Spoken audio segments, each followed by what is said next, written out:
So there's been a developing news story in the last few hours, and actually I was going to make a video about the ongoing concerns around Huawei, but this kind of ties into that anyway, and that is that Gavin Williamson, the Defence Secretary, former Defence Secretary, has been sacked on allegations that he was the person who leaked information from a National Security Council meeting to the Daily Telegraph. Now, um, leaks happen a lot in politics, but this is particularly sensitive because of the nature of the leak. Mr. Williamson's denied it, but I don't really know what to make of this. It's clearly it's a very strange situation because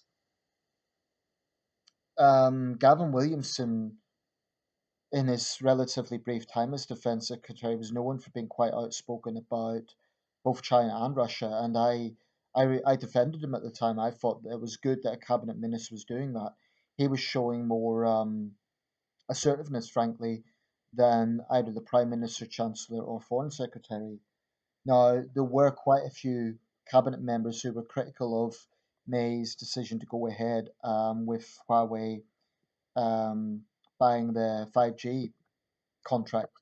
Um, but it seems to have been a kind of halfway house whereby they're not letting Huawei get into the full core of the technology. I don't really get the technology side of it, and I'm not in a position to comment on that. But my understanding is that they would not have access to the inner core of the technology. The problem is we've kind of put ourselves in this position where we're alone because we've ignored the advice and the warnings of our allies in the United States, Australia, and New Zealand. Um, and we've also annoyed the Chinese because we haven't went for the full contract. So we're sort of in this limbo when it comes to Huawei. My own view is we shouldn't have went ahead with it at all because even if Ren Zhengfeng's assertions that he will never give information to the government is true, and that's dubious because he's actually duty bound to, it's in the Chinese constitution.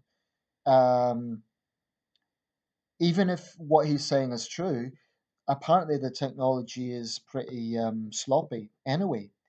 So, in other words, it can be hacked by another source. So, even if it wasn't the Chinese state that was doing it, um, it's apparently not foolproof. So, I don't think we should have gambled on this at all. I think we should have done what the United States, Australia, and New Zealand. Initially, I thought Canada as well. Apparently, Canada has also not totally vetoed Huawei yet. But this is just crazy. I mean, if there is a major Russia style attack, and I don't think the Chinese would necessarily do that, but if something similar happens, let's say a major hacking operation or something along those lines, then this point, Theresa May caving into Beijing's pressure, and that's how I see it, because the Chinese embassy has been very vocal on this, they've been really pushing it, then whilst I would be angry with China, they're going to do what they're going to do. We have made this decision. Rather, the May administration has made this decision, and it just strikes me as incredibly reckless. We simply should have said, no, there are too many question marks, there's too much uncertainty, we're not going to go ahead with it. I see it as a backdoor for Chinese espionage. I think even if the CEO is sincere when he says that's not what he wants and that's not what he would do, it might be beyond his control because he's not more powerful than the Chinese government. So even if he sincerely says, "Oh, I really want my business to operate in the British market, and I'll promise the British this," at some point he's a former PLA engineer. He will have to answer to the Communist Party. That's how it works in China. You cannot get to that level without answering to the CCP.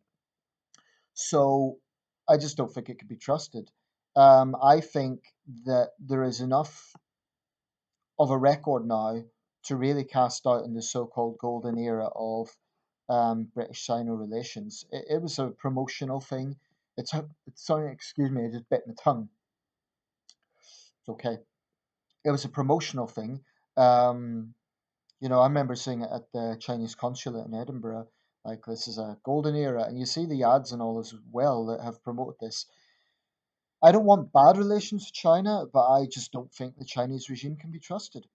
I think they're doing their level best to undermine Western democracies by riling up the Chinese diaspora, by getting overseas Chinese students to promote their narrative. This isn't everyone, but it's very obvious that this has been happening.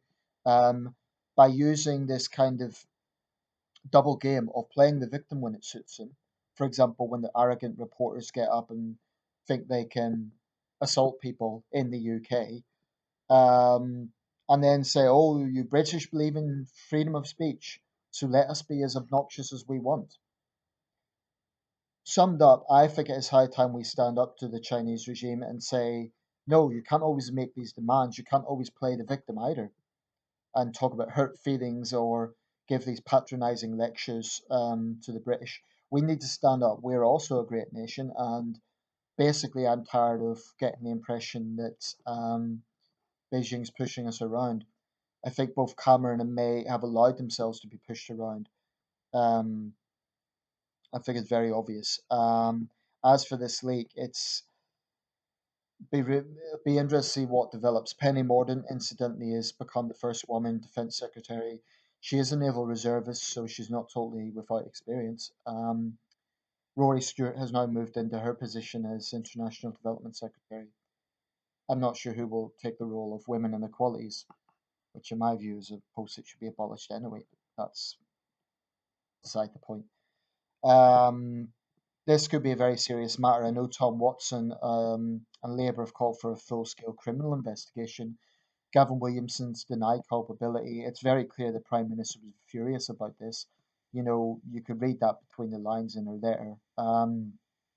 But it is a very serious matter for something like this to be leaked.